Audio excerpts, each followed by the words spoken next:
మాది ఏడిపల్లె సర్పంచ్ భార్య అని మాట్లాడుతున్నాను.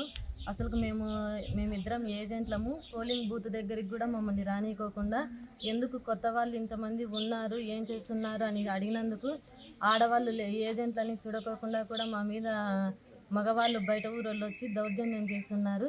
ఎందుకు ఇలా చేస్తున్నారని పోలీసు వాళ్ళు మీరేం చేస్తున్నారని అడిగితే వాళ్ళు మాకేం సంబంధం లేదు, గవర్నమెంట్ వాళ్ళది, ప్రభుత్వం వాళ్ళది, మొత్తం వాళ్ళ చేతుల్లోనే ఉంది అంటున్నారు. ఇదే నా అసలు రాజకీయాలు. అసలు ఇక్కడ పోలీసు వాళ్ళు డ్యూటీలు చేస్తుంటే పోలీసు వాళ్ళ ముందరనే చీరలు డబ్బులు మొత్తం వాళ్ళ మీదనే పంచుతున్నారు. ఇదేంది ఇలా చేస్తున్నారు అంటే కాకి చొక్కాలు ఇప్పి కండువాలు వేసుకొని పార్టీ చేయండి అంటే మీరు డబ్బులు ఇవ్వండి, మేము మీకు సపోర్ట్ చేస్తాము అంటున్నారు పోలీసు వాళ్ళు. అసలుకి ఎవరికి చెప్పాలి ఇక్కడ ఉండే సమస్యలు? అసలుకి ఎవరికి సంబంధం లేకోకుండానే ఒకరికొకరు చేతులు చేసుకుంటున్నారు. అసభ్యకర మాటలతో దూషిస్తున్నారు.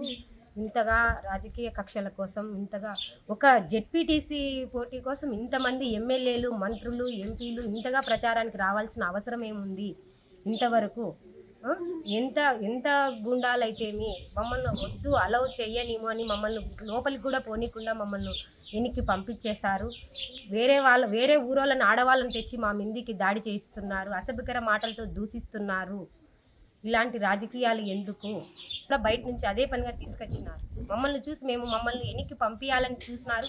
మేము వద్దని వాదించే కొద్దీ అదే పనిగా 10 నిమిషాల్లో వాళ్ళను పిలిచికొచ్చి చేసినారు ఈ పని అంతా ఆడవాళ్ళను మా మిందికి. మీరు కూడా ఏజెంట్? నేను కూడా ఏజెంట్. మీ పేరు? గంగా భవాని.